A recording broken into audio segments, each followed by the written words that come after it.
आपकी लाइट चली गई, रोड के लोग नहीं सुन पाएंगे, लेकिन आप तो सुने। ठीक। तो ये जो प्रश्न है, इनको समझने के पहले हम एक बात को समझ लें। जिस दिवस को हम मना रहे हैं, आदिवासी क्या है, या हम यूं कहें,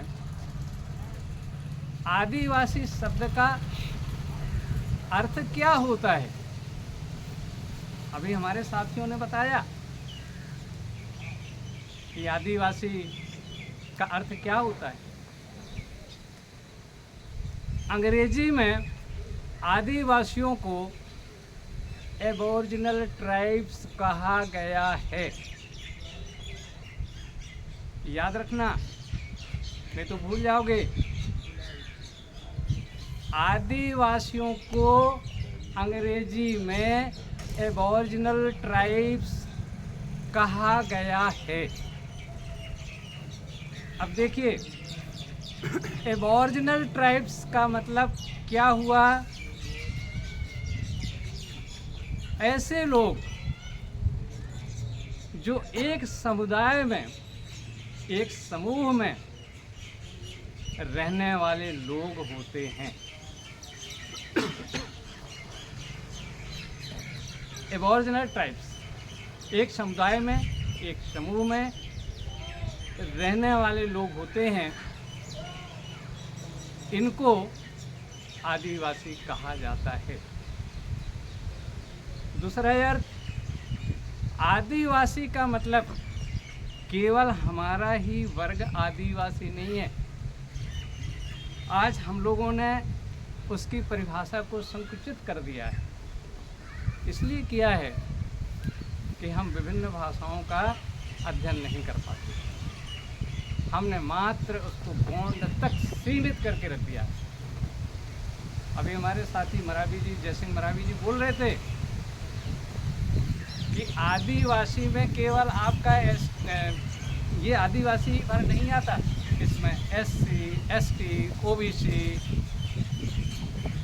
इसके अंतर्गत आपका लुहार आएगा, आपका अहीर आएगा, आपका यादव आएगा, आपका रजक आएगा, आपका तेली आएगा, आपका साहू आएगा, आपका तमोली आएगा, माझी आएगा, बर्मन आएगा।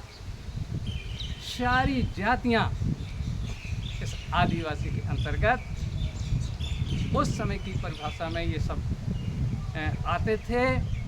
आदिवासी का मतलब, एबोरिजिनल का आप डिक्शनरी में मीनिंग देखेंगे, अंग्रेजी में आप देखेंगे तो आदिवासी, एबोरिजिनल ट्राइब्स का मतलब होता है आदिम जातियां। अब आदिम जातियां का मतलब क्या हुआ। आदिम जातियां जिस समय वो उनकी उत्पत्ति हुई थी, उस समय तो नहीं कहा जाता था कि हम बर्मन हैं, हम यादव हैं, हम अहीर हैं, हम तेली हैं, साहू हैं, हम धानुक हैं, ये तो नहीं कहा जाता था। वो उस समय की आदिम जातियां हैं, आदिम एबोरिजिनल ट्राइब्स हैं, एक कम्युनिटी में रहने वाले हैं, एक कल्चर में रहने वाले हैं, उसको कहते हैं आदिवासी। लोग यहाँ पर भिन्न भिन्न अर्थों में लगा लेते हैं, और जब भिन्न भिन्न अर्थों में लगाते हैं तो हम एक दूसरे से अलग हो जाते हैं, हम सब एक हैं, इसलिए कहा जाता है ST, SC, OBC, हम सब एक हैं। ST, SC, OBC हमको सरकार ने बनाया। आज, उस समय तो हम नहीं थे। तो इस बात या इस शब्द को किसने ध्यान दिया।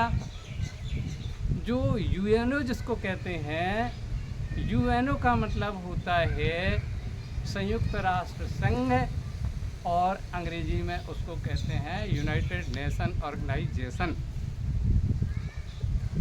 पढ़े लिखे लोग विद्यार्थी हैं यहाँ पर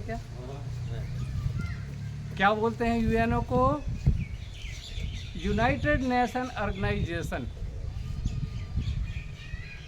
यहाँ पर तो उन्होंने नहीं कहा कि आप मूल निवासी हैं, आप मूलवासी हैं। उन्होंने इस बात का ध्यान रखा कि इस वर्ल्ड में असली जातियां कौन। उन्होंने कोई भेदभाव नहीं किया कि किया, यूएनओ ने कोई भेदभाव नहीं किया। पंजाब जी उन्होंने भेदभाव, ठीक है। तो इसमें सभी लोग आते हैं, आदिवासी आते हैं, यादव आते हैं, अहीर आते हैं, बर्मन आते हैं, तेली, साहू इत्यादि सभी लोग आते हैं। इस बात को हमको अच्छी तरह से समझना है। दूसरी बात, भारत के संविधान में यानी कि संवैधानिक भाषा में आदिवासियों को एसटी कहा गया है। एसटी का मतलब होता है शेड्यूल्ड ट्राइब। क्या होता है भैया? Scheduled tribe. शेड्यूल्ड ट्राइब का क्या अर्थ होता है? शेड्यूल्ड ट्राइब कहते हैं, शेड्यूल्ड ट्राइब का अर्थ है संवैधानिक भाषा में अनुसूचित जनजाति कहा गया है। अनुसूचित जनजाति। अब इसको थोड़ा सा और समझने का प्रयास करें। शेड्यूल्ड ट्राइब, शेड्यूल्ड और ट्राइब, मैंने आपको ट्राइब का अर्थ पहले बताया कि ट्राइब जो है एक कम्युनिटी में रहने वाला मानव समूह है। ट्राइब्स एक कल्चरल ग्रुप्स में रहने वाला एक मानव समूह है। ये आपको हमने पहले बता दिया। अब यहाँ शेड्यूल्ड जोड़ गया है। शेड्यूल्ड का मतलब होता है सूची। आप इसकी मीनिंग देखेंगे तो इसका अर्थ क्या निकलेगा? सूची। जब सूची निकलेगा तो ट्राइब्स का अर्थ क्या बना दिया? जनजाति, लोगों की जाति। लेकिन ये जो हमारा जो ट्राइब्स है, ओरिजिनल ट्राइब्स है या ट्राइबल पीपल है, ये tribal people are not caste. Tribal people जाति में नहीं है, ये जाति से बाहर है। The tribal people are out of caste, caste में नहीं। द पीपल यानी tribal people are who are living in a communities and are living in a cultural groups। Hindi में बता रहा हूँ इसको कि यह एक कम्युनिटी समुदाय में रहने वाला मानव समूह है और यह कल्चरल ग्रुप में रहने वाला मानव समूह है। इनका कल्चर या इनके कल्चर, कल्चर तो समझते हैं ना, कल्चर एक सा है। कल्चर का मतलब होता है संस्कृति। संस्कृति एक है। जब संस्कृति एक है तो हम सब एक हैं। हमको अलग अलग नहीं मान के चलना चाहिए। भले ही हमारे लोगों ने आजकल हमको अलग अलग कर दिया है और विकास क्रम, हाँ विकास क्रम भी वही है, पीड़ा वही है। तो ये बात हो गई। अब हमको ये समझना है कि हमने ये दोनों अर्थों को समझ लिया। अब दोनों अर्थों को समझने के बाद हम ये भी समझेंगे कि आदिवासी कौन है। अब आप कहेंगे यार अभी आपने तो बता दिया कि आदिवासी हम सब हैं। विभिन्न प्रकार की जो जातियां हैं, अभी जो भारत सरकार द्वारा जो सूची जो दी गई है, शिक्षकों के पास में रहती है, स्कूलों में, विद्यालयों में रहती है। तो जब आप सूची देखेंगे तो 3 प्रकार के जो सेक्शन बने हैं, वर्ग बने हैं। एक एसटी का बना है, एक एससी का बना है और एक पिछड़े वर्ग का बना है। तो एसटी संवर्ग में 46 जातियाँ आती हैं। एसटी संवर्ग में अर्थात शेड्यूल्ड ट्राइब जिसको कहते हैं जनजाति में, इसमें 46 जातियाँ आती हैं। और जिसको अनुसूचित जाति बोलते हैं अर्थात शेड्यूल्ड कास्ट बोलते हैं, उसमें आती हैं 47 जातियाँ, बल्कि एक जाति और बढ़ गई है 48, यानी 48, इतनी जातियाँ उसमें आती हैं। और ओबीसी संवर्ग में 82 जातियाँ आती हैं, 84 या 82, इतनी जातियाँ आती हैं। इतनी जातियाँ हैं, बहुत सारी जातियाँ हैं इसमें। जब इनका प्रतिशत हम जानने की कोशिश करेंगे तो आपको बड़ा आश्चर्य हो जाएगा। इसलिए फ़िलहाल मैं आपको यही अवगत कराना चाहता हूँ कि इतनी जातियाँ हमारे इस भारत में हैं। संविधान बनाते समय बाबा साहब ने आप सबका ध्यान रखते हुए, आज जो लोग कहते हैं डॉक्टर बाबा साहब भीमराव अंबेडकर ने हमारे लिए कुछ नहीं किया, तरह तरह के प्रश्न करते हैं कि इन्होंने संविधान में आदिवासी शब्द को क्यों नहीं डाला, अर्थात हम बाबा साहब को नहीं मानेंगे। बाबा साहब की वजह से आप इस पंडाल के नीचे आप बैठे हैं, डॉक्टर भीमराव अंबेडकर की वजह से।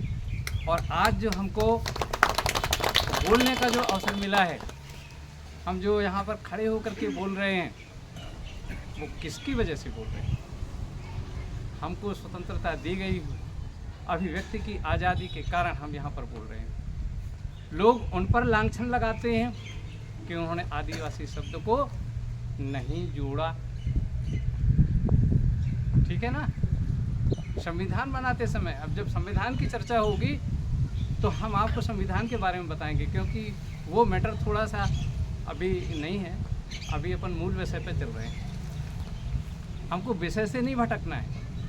हमारा जो सब्जेक्ट है आज के इस दिन का है और रक्षाबंधन का भी है। रक्षाबंधन के बारे में आपने तो बता दिया।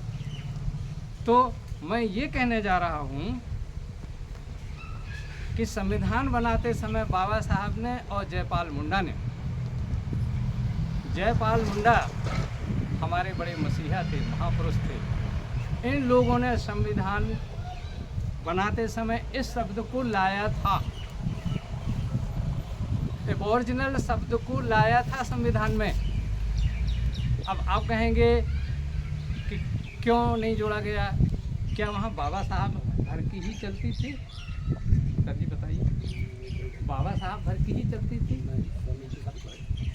वहाँ तो इतना बड़ा बृहद संविधान सभा थी, यानी 389 सदस्य थे, यानी 389 मेंबर्स संविधान सभा के थे। और 389 सदस्यों में वहाँ पे बाबा साहब की कैसे चल पाती? लेकिन वो आपकी पीड़ा को संविधान सभा में रखना चाहते। जयपाल मुंडा जो झारखंड के हैं, झारखंड बिहार के, और बाबा साहब तो अपने ही देश के हैं, अपने ही प्रदेश के हैं, उन्होंने भी इस बात को रखा।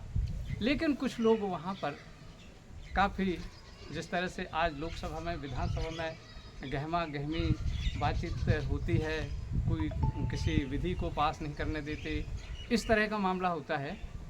तो इस तरह से वहाँ पे कुछ एक विद्वान, अब सभी का नाम तो मैं नहीं बताऊंगा, लेकिन वहाँ पर एक जेपी कृपलानी करके एक ऐसे संविधान सभा के मेंबर थे, उन्होंने आदिवासी शब्द को पास नहीं होने दिया, ठीक है। और भी थे, ऐसा नहीं है। आप जब संविधान का अध्ययन करेंगे तो आपको पता चल जाएगा। तो मैं ये कहने जा रहा था